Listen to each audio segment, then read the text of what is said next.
তোমরা সবাই বোর্ডটা দেখতে পাচ্ছ? হ্যাঁ স্যার। দেখো, আমরা আগের দিন মেজারিং ইনস্ট্রুমেন্টের উপর একটা ক্লাস করেছি। তো আজকে আমরা আমাদের সেকেন্ড ক্লাস, এটা মেজারিং ইনস্ট্রুমেন্ট নিয়ে। তো আমরা আগের দিন কি কি পড়েছি? আমরা আগের দিন পড়েছি যে হোয়াট ইজ মেজারমেন্ট, মেজারমেন্টটা কি। তারপরে আমরা পড়েছি কি types of measuring instrument according their functions, তাদের ফাংশন অনুযায়ী তাদের মেজারিং ইনস্ট্রুমেন্টের ধরনগুলো আমরা পড়েছি।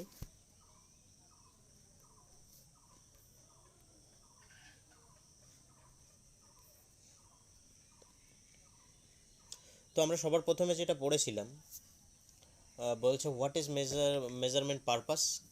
কারণ আমরা মেজার করি কেন, আমরা মেজার করি কেন, মেজার করি আমরা কোনো কিছুর কোয়ান্টিটিটা জানার জন্য। এবার এই মেজারিংয়ের আমি বলেছিলাম যে দুটো ধরন হয়, একটা হলো ডাইরেক্ট মেজারিং আর একটা হলো ইনডাইরেক্ট মেজারিং। তো ডাইরেক্ট মেজারিং কি, আমরা কোনো একটা ওয়েটের সঙ্গে তার সমপরিমাণ কোনো বস্তু যদি আমরা ওয়েট করে নিই তাহলে সেটা আমাদের ডাইরেক্ট মেজারিং। আর ইনডাইরেক্ট মেজারিং যেটা আমাদের ছিল সেটা হলো বিভিন্ন কোয়ান্টিটি ইনডাইরেক্টলি মেজার করা, মানে একটা কোয়ান্টিটি থেকে আরেকটা কোয়ান্টিটিতে এসে ও মেজার হচ্ছে। যেমন ছিল ইলেকট্রিক্যাল কোয়ান্টিটি, সে এসে কিসে ডিজিটে বা অ্যানালগে এসে আমরা মেজারমেন্ট করছি তার, বা নিউমেরিক্যালি আমরা মেজারিং করছি। এটা হলো ইনডাইরেক্ট মেজারিং। আর তারপরে আমরা যেটা পড়েছিলাম সেটা হলো যে value, measured value. Measured value কী জিনিস, বলছে যে ভ্যালুটাকে কোনো ইনস্ট্রুমেন্ট দিয়ে দেখা হয় তাকে আমরা কি বলি, measured value.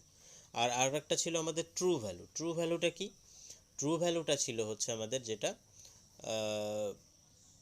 Actual rated value, যেটা কোনো ইনস্ট্রুমেন্টের গায়ে বা কোনো কিছু কিনছো যখন, তখন তার গায়ে যে রেটেড ভ্যালুটা থাকছে সেটা আমাদের ট্রু ভ্যালু ছিল।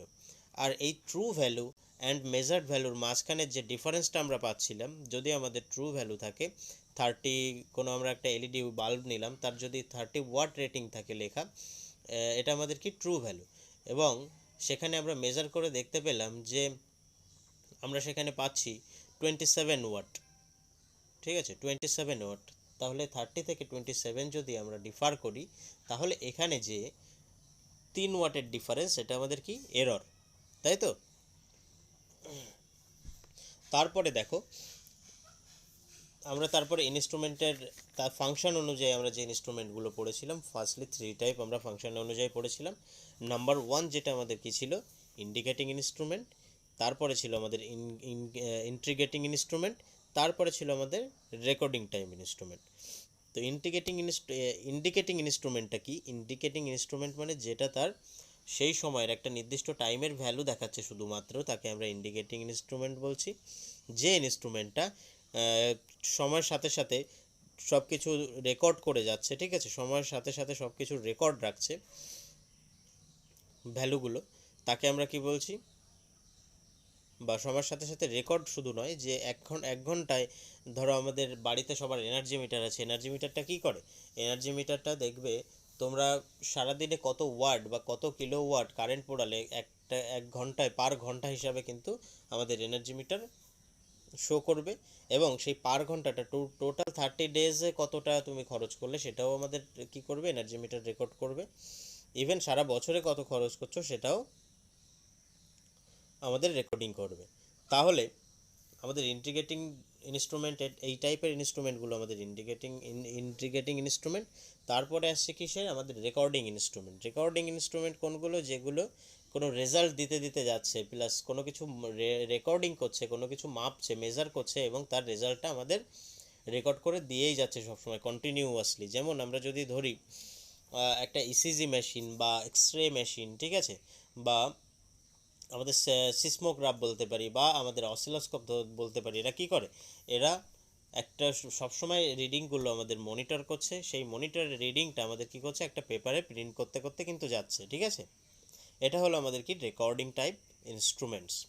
তো আজকের আমাদের যে পড়াশোনার বিষয় সেটা হলো, ঠিক আছে, সেটা হলো principal of operation of electrical instruments, ঠিক আছে। ইনস্ট্রুমেন্ট, আমাদের যে ইনস্ট্রুমেন্টসগুলো আছে সেই ইনস্ট্রুমেন্টসগুলো কোন প্রিন্সিপালের উপরে কাজ করে সেই জিনিসগুলো আজকে আমরা পড়ব। তো দেখো,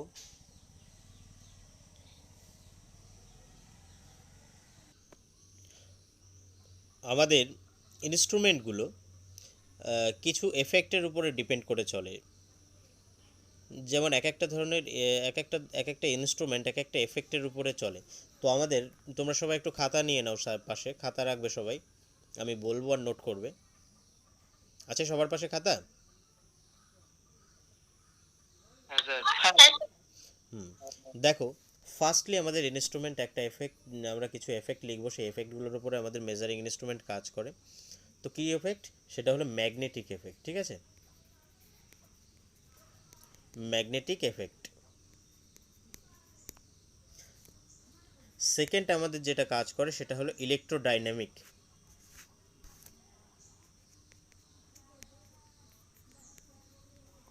ইলেকট্রোডাইনামিক, ঠিক আছে, ইলেকট্রোডাইনামিক এফেক্ট। থার্ড নম্বর যেটা আমাদের আছে সেটা হলো ইলেকট্রোম্যাগনেটিক ইন্ডাকশন।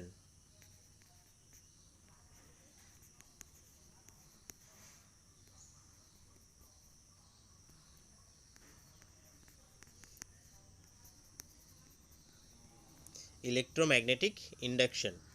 তারপরে দেখো 4 number, thermal effect.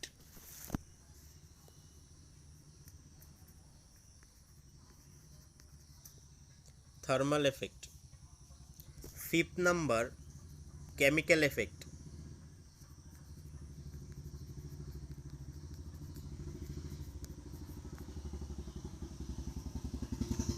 And 6, number 6, electrostatic effects.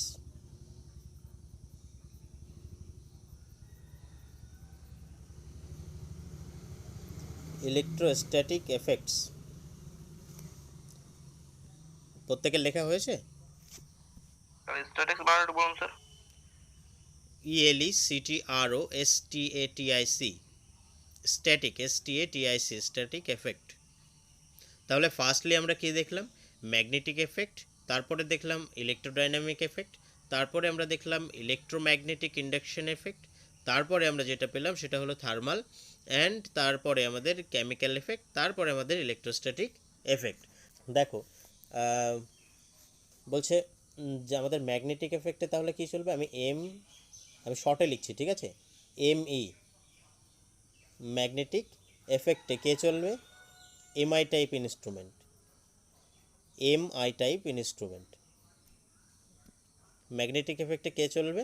MI type instrument. MI এর পুরো নাম মুভিং আয়রন, ঠিক আছে, মুভিং আয়রন। তারপরে দেখো যেটা আমাদের ইলেকট্রোডাইনামিক এফেক্ট আছে, ইলেকট্রোডাইনামিক এফেক্টে কে চলবে? আমি শর্টে নাম লিখছি এখানে, ইলেকট্রোডাইনামিক effect.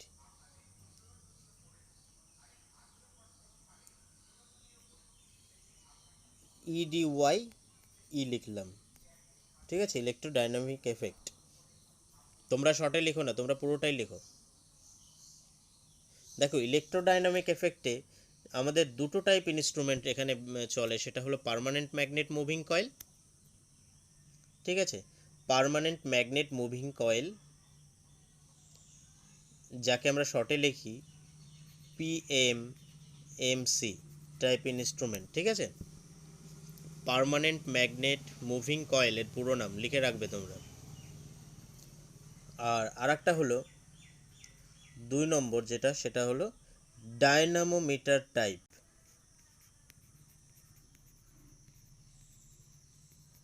ডায়নামোমিটার type.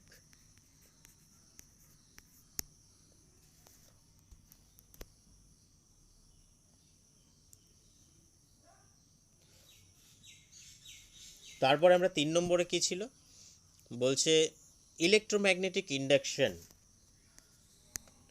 Electromagnetic induction, EI লিখলাম আমি, ঠিক আছে, বা EMI, EMI, electromagnetic induction, EMI. এখানে এখানে যে টাইপ ইনস্ট্রুমেন্টটা আমাদের ব্যবহার হয় এই এফেক্টটা কাজে লাগিয়ে, সেটা হলো ইন্ডাকশন টাইপ ইনস্ট্রুমেন্ট। লিখে রাখবে, induction type instrument.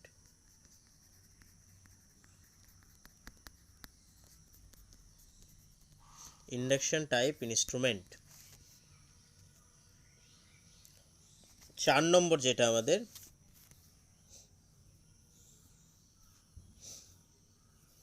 Thermal effect, টিই লিখছি আমি শর্টে, থার্মাল এফেক্ট। থার্মাল এফেক্টে যে ইনস্ট্রুমেন্টটা চলে সেটা হলো হট ওয়্যার ইনস্ট্রুমেন্ট।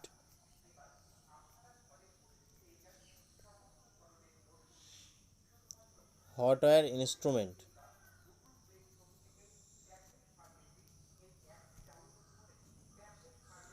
তারপরে 5 নম্বরে যেটা আছে আমাদের, কেমিক্যাল এফেক্ট।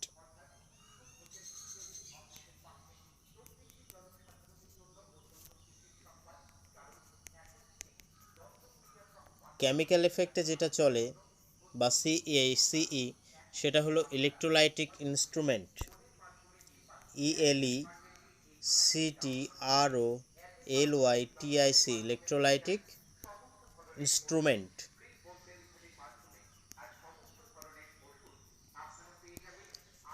তারপরে 6 নম্বরে যেটা আছে, ইলেকট্রোস্ট্যাটিক এফেক্ট।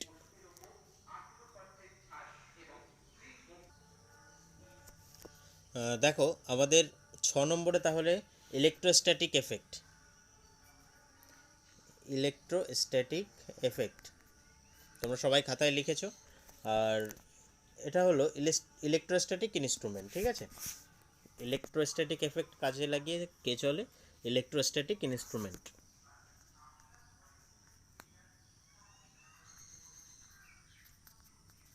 ইলেকট্রোস্ট্যাটিক ইনস্ট্রুমেন্ট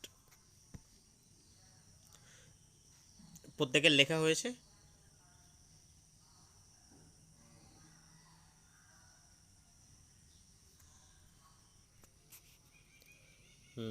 দেখো এই যে আমাদের ইনস্ট্রুমেন্টগুলো, মুভিং আয়রন, ঠিক আছে, যে নামগুলো আমরা লিখলাম, এক একটা এফেক্ট কাজে লাগিয়ে যে ইনস্ট্রুমেন্টগুলো চলে, যেমন ইনস্ট্রুমেন্ট টাইপ মুভিং আয়রন, কোন এফেক্টে চলছে আমাদের? Magnetic effect. এবং এর একটা চার্ট আছে, মানে কার জন্য এই ইনস্ট্রুমেন্টগুলো সুইটেবল। যেমন মুভিং আয়রন ইনস্ট্রুমেন্ট ম্যাগনেটিক এফেক্টে চলে, সুইটেবল কার জন্য ডিসি এবং এসি বোথেই এ কাজ করে। এবং এর দ্বারা যে ইনস্ট্রুমেন্টগুলো তৈরি হয় সেই ইনস্ট্রুমেন্টগুলো কি?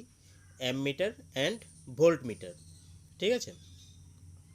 আমি তোমাদের চার্টটা শেয়ার করে দেবো, চার্টটা তোমরা সবাই কালেক্ট করে খাতায় তুলে নেবে। তো আমি এই চার্টের বিস্তারিত আলোচনায় এখন যাচ্ছি না। আমাদের মেন টপিক যেটা, যে এই যে ইনস্ট্রুমেন্ট, এই ইনস্ট্রুমেন্টের ওয়ার্কিংগুলো, বিশেষ করে ইন্ডিকেটিং ইনস্ট্রুমেন্ট কি করে ওয়ার্ক করে, সেই ওয়ার্কিং প্রিন্সিপালে আমরা যাব। তোমরা একটা এখানে অ্যামমিটারের ছবি দেখতে পাচ্ছ, আমরা একটা অ্যামমিটারের ছবি এঁকেছি।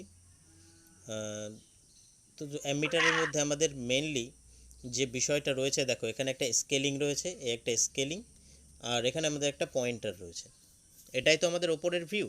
আমাদের রিডিং দেখতে গেলে কি হয়, আমরা এই পয়েন্টার দেখে দেখে, পয়েন্টার যেখানে গিয়ে দাঁড়ায়, ধরো এর মধ্যে থেকে কারেন্ট ফ্লো হচ্ছে, তো পয়েন্টার যে পজিশনে গিয়ে দাঁড়াবে আমাদের তত এম্পিয়ার কারেন্ট ফ্লো হচ্ছে। ধরো আমাদের পয়েন্টারটা আমাদের এই 6-এর ঘরে এসে দাঁড়ালো, ঠিক আছে, এই 6-এর ঘরে এসে দাঁড়ালো পয়েন্টারটা। তো এখানে আমরা কি করছি, আমরা এই দুটো টার্মিনাল আমরা ধরে নিলাম, এখানে আমরা অ্যামমিটার কানেক্টেড আছে আমাদের সিরিজে।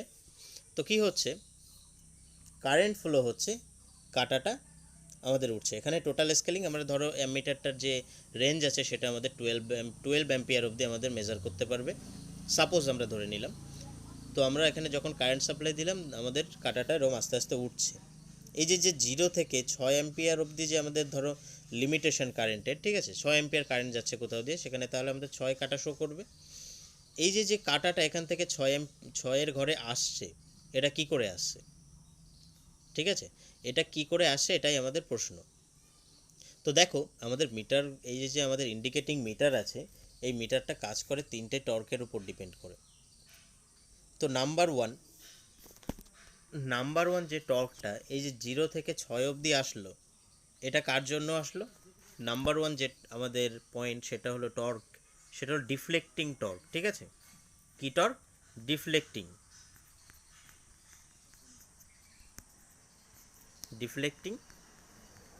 টর্ক। এই যে 0 থেকে 6 ঘরে কাটাটা আসলো, এটা আমাদের ডিফ্লেক্টিং টর্ক। তো এইবার কাটাটা যখন 6-এ আসবে, তো 6-এর পরে তো আমাদের যে কারেন্টের ভলিউমটা 6 অ্যাম্পিয়ার, তারপরে তো আর কাটাটা আমাদের 6 অ্যাম্পিয়ারের পরে দেখো যে পজিশনে আছে, এই দিক থেকে আমাদের একটা টর্ক ঠেলছে, এই দিক থেকে আমাদের কি করছে, একটা টর্ক কাটাটাকে ঠেলে 6-এর ঘরে নিয়ে আসলো। তো কাটাটা 6-এর ঘরে আসার পরে কি হবে, এখানে ধাপ করে পড়ে যাবে না কাটাটা? কারণ এই 6-এর পরে তো আর একে ঠেলবে না, কাটা একে ঠেলবে কি আর? 6-এর পরে এই যে আরও 6টা ঘর রয়েছে এই অবধি কাটাটাকে তো ঠেলবে না এই টর্কটা। কারণ এই যে আমাদের 6 অ্যাম্পিয়ার কারেন্ট, 6 অ্যাম্পিয়ারের বেশি তো কাটাটাকে মুভ করাবে না। তো যখন এই 6 নম্বর ঘরের পজিশনে কাটাটা আসলো, তখন কাটাটা আস্তে আস্তে এইদিকে ডাউন হয়ে যাবে না একা একাই? বুঝতে পারছো? হ্যাঁ স্যার। তো এই কাটাটা যাতে এখানে পড়ে না যায়, তার জন্য আর একটা টর্ক প্রোভাইড করা হয় মিটারে। ঠিক আছে, যেটা আমাদের ইন্ডিকেটিং ইনস্ট্রুমেন্ট আছে, সেটা হলো নাম্বার 2, কন্ট্রোলিং টর্ক।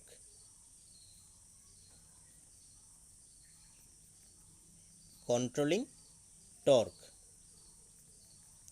এই কন্ট্রোলিং টর্ক অর আমরা একে কি বলি, রিস্টোরিং টর্ক। ঠিক আছে, একে আমরা রিস্টোরিং টর্কও বলি, রিস্টোরিং টর্ক। তাহলে বিষয়টা দেখো, এই যে কাটাটা এখান থেকে এখানে আসছিল, ঠিক আছে, তখন আমাদের কি কোন টর্ক পাচ্ছিল? Deflecting torque. তাহলে ডিফ্লেক্টিং টর্ক, বিষয়টা দেখো, কন্টিনিউয়াস কারেন্ট তো কন্টিনিউয়াস ডিফ্লেক্টিং টর্ক, তাই তো? মানে এই অবধি এই যে 0 থেকে 6 অবধি কী করছে, কন্টিনিউয়াস কারেন্ট পাচ্ছে। কন্টিনিউয়াস কারেন্ট পেলে আমাদের টর্কও কি, এই 6-এর ঘর অবধি কন্টিনিউয়াস টর্ক। এইবার 6-এর ঘরের পরে আমাদের কে ওপোজ করছে, যে এই কন্ট্রোলিং টর্কটাকে ওপোজ করে যে, ঠিক আছে, মানে এই দিকে যে টর্কটা দেয়, সে হলো কে, আমাদের কন্ট্রোলিং টর্ক। ঠিক আছে, তো কন্ট্রোলিং টর্ক আমরা আমাদের যেটা আছে, ফার্স্টলি ডিফ্লেক্টিং টর্ক আমরা একে কী বলবো, ডিনোট করব টিডি দিয়ে, টিডি। ঠিক আছে, টর্ক ডিফ্লেক্টিং। আর আমাদের যে কন্ট্রোলিং টর্ক আছে সেটা আমরা কী দিয়ে ডিনোট করব, টিসি।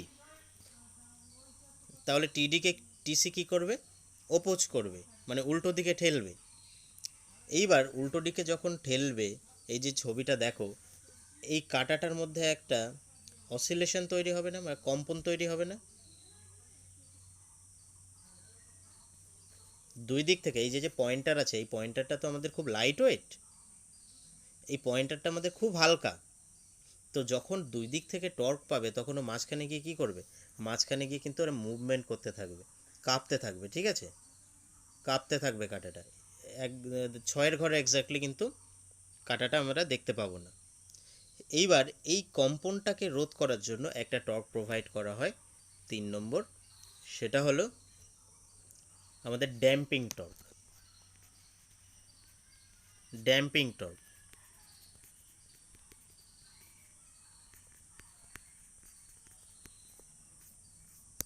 এই কাঁটাটা যাতে না লাফায় তার জন্য আমাদের প্রোভাইড করা হয় কি, ড্যাম্পিং টর্ক। এইটুকুনি বোঝাতে পারলাম? হ্যাঁ স্যার। এইবার দেখো, এই যে কন্ট্রোলিং টর্ক, ঠিক আছে, এই কন্ট্রোলিং টর্কটাকে দুটো মেথডে কিন্তু প্রোভাইড করা হয় একটা মিটারের মধ্যে। কি মেথড সেটা? কন্ট্রোলিং, আমাদের যে কন্ট্রোলিং টর্ক আছে সেটাকে দুইভাবে আমাদের এই কন্ট্রোলিংটাকে প্রোভাইড করা হয়। একটা হলো one or more spring, one or more spring, আর আরেকটা হলো ওয়েট। ঠিক আছে, ওয়েট।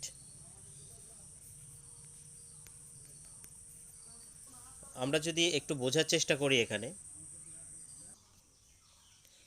দেখো তোমরা এখানে একটা ফটো দেখতে পাচ্ছ তো? হ্যাঁ স্যার।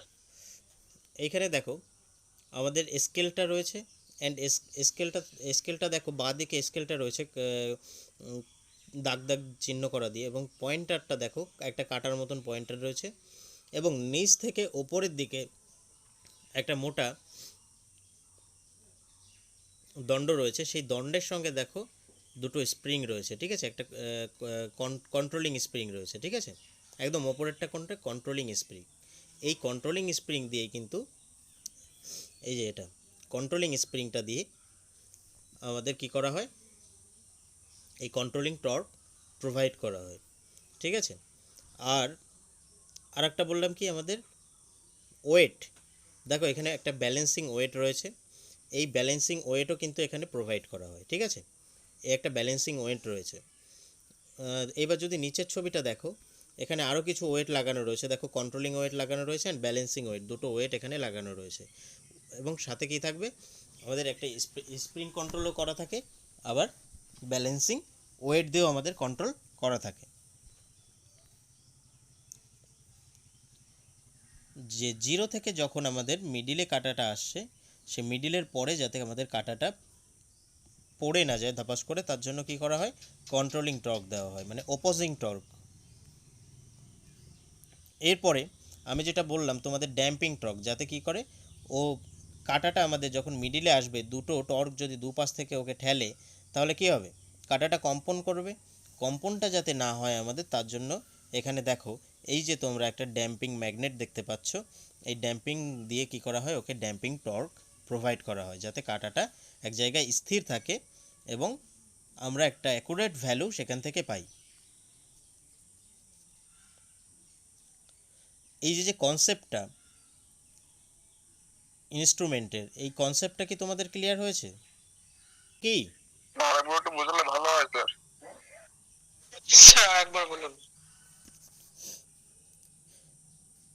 আমাদের বোর্ডে যেতে হবে। দেখো এই আমাদের একটা এক্সাম্পল ধরে নিলাম, আমাদের একটা অ্যামমিটার।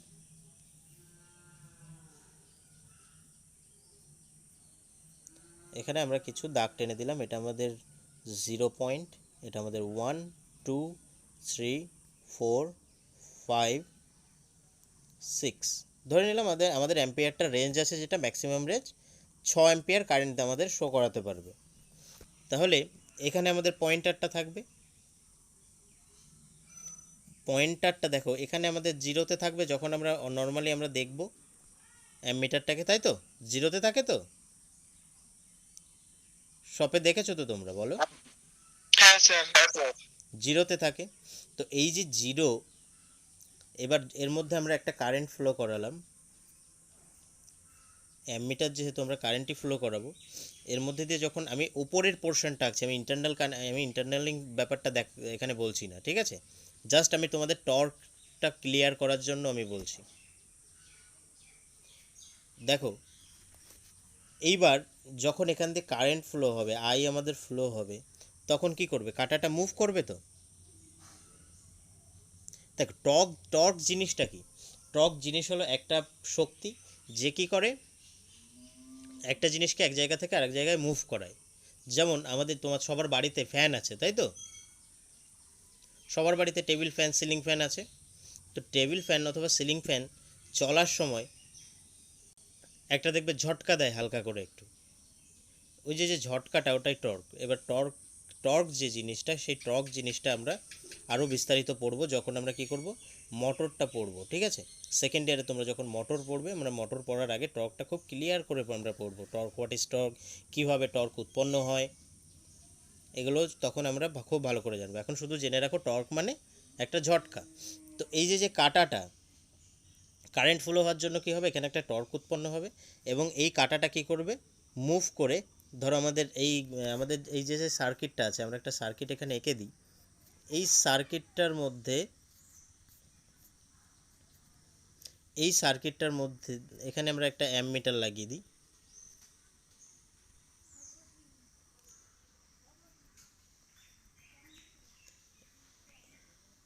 ধরো এই যে ফাঁকা জায়গাটা, এখানে একটা আমাদের কি আছে, অ্যামমিটার আছে। এই অ্যামমিটারটাই আমরা এই জায়গায় আমরা দেখছি রিডিংটা। তো এর মধ্যে দিয়ে যখন কারেন্ট ফ্লো হবে তখন কাটাটা আমাদের আমরা ধরে নিলাম সার্কিটে 3 অ্যাম্পিয়ার একটা ভ্যালু যায়, ঠিক আছে। তো আমরা মেজার করছি যখন, তখন এই কারেন্টটা যখন ফ্লো করবে তখন এই যে আমাদের নিডেলটা আছে, ঠিক আছে, এই নিডেলটা আস্তে আস্তে আমাদের 3 অ্যাম্পিয়ার কারেন্ট যখন, তাহলে আমাদের এই 3 অ্যাম্পিয়ারের দিকে কাটাটা আসবে না, আসবে কি না?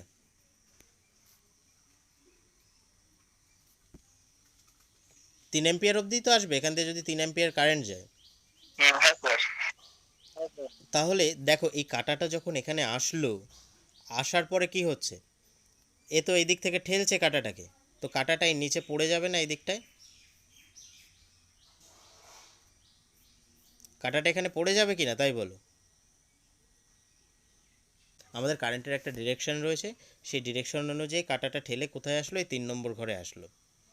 আসার পরে এই দিক থেকে তো একে ঠেলছে, কাটাটা কি এই জিরোর ঘরের দিকে পড়বে তাই বলো আমাকে।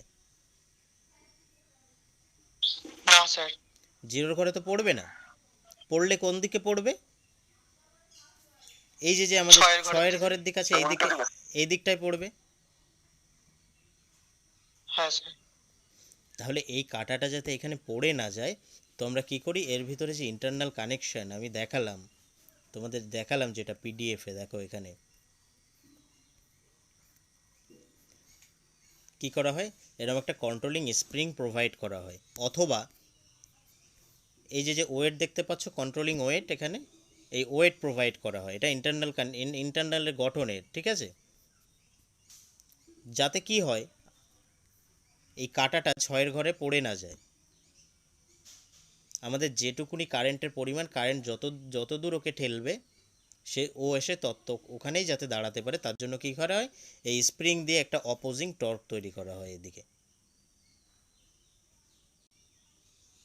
এটুকুনি বুঝেছো? হ্যাঁ স্যার। হ্যাঁ স্যার। দেখো হ্যাঁ স্যার, বুঝতে পেরেছি। এইটুকুনি যদি বুঝে থাকো, এইবার এই যে কাটাটা, এই কাটাটাকে এই দিক থেকেও ঠেলা হচ্ছে, এই দিক থেকেও ঠেলা হচ্ছে, ও কী হবে, দুজনের প্রেসারে মাঝখানে এসে কাঁপবে না, দুজনই তো ঠেলছে, ভাইব্রেশন করবে না হ্যাঁ ও? স্যার। তাহলে কি ও 3-এর ঘরে একদম দাঁড়িয়ে থাকতে পারবে, একবার 3 থেকে এই পয়েন্টে আসবে, একবার এই পয়েন্টে আসবে, এরকমই তো আসবে, কারণ দুজন দুদিক থেকে ঠেলছে, ও মাঝখানে দাঁড়িয়ে কী করবে, কাঁপবে, এবং এই ভাইব্রেশনের ফলে কাটাটা আমাদের 3-এর ঘরে এক্স্যাক্টলি দেখাবে না।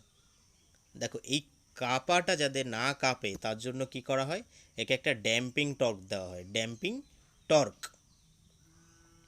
এই ড্যাম্পিং টর্ক দেখো, এই যে এই ছবিটা দেখো তোমরা, এখানে দেখো একটা, এই যে নর্থ অ্যান্ড সাউথ পোল হিসাবে একটা ছোট্ট উইন্ডিং করা আছে, ঠিক আছে, ছোট্ট একটা কয়েল দেওয়া আছে, ঠিক আছে, একটা কয়েল যদি আমরা আঁকি, এটা ড্যাম্পিং কয়েল, ঠিক আছে, আমরা যদি কয়েল আঁকি, আমরা এই একটা কয়েল আঁকলাম, আমরা ম্যাগনেট যখন পড়ছিলাম, তো এই যে মাঝখানে লোহদণ্ডটা, এই লোহদণ্ডটা কি হবে, এই দিকটা নর্থ, এই দিকটা সাউথ হবে না, তাই তো, এখান থেকে যদি আমরা কারেন্ট সাপ্লাই দিই, তো এখানে একটা কি নর্থ অ্যান্ড সাউথ হিসাবে একটা ড্যাম্পিং কয়েল দেওয়া থাকে, যে কি করে একটা টর্ক সৃষ্টি করে, এই কাটাটাকে, এই যে কাটাটা আছে, এই কাটাটাকে ও নড়তে দেবে না, স্থির রাখবে, এই ড্যাম্পিং টর্ক।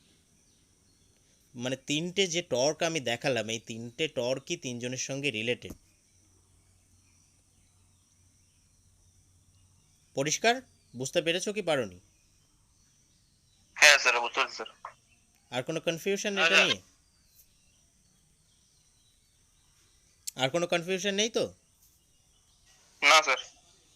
আচ্ছা, ভেরি গুড। দেখো তাহলে আজকের ক্লাসে আমরা টর্কগুলো পড়লাম, কিভাবে আমাদের একটা মেশিন কাজ করে কোন এফেক্টের মাধ্যমে, ঠিক আছে, মানে কোন পাওয়ার ইয়েটা কোন প্রিন্সিপালের মাধ্যমে চলে, সেই প্রিন্সিপালটা আমরা পড়লাম। তো নেক্সট ক্লাসে আমরা যেটা পড়ব সেটা হলো আমাদের বিভিন্ন টাইপ, যে আমি তোমাদের ইনস্ট্রুমেন্টগুলো লিখতে বললাম, যেমন permanent magnet, moving coil type মানে পিএমএমসি, তারপরে মুভিং আয়রন টাইপ বা electrostatic type, dynamometer type, hot wire, induction type, এগুলো আমরা কি নেক্সট ক্লাসে পড়বো, ঠিক আছে।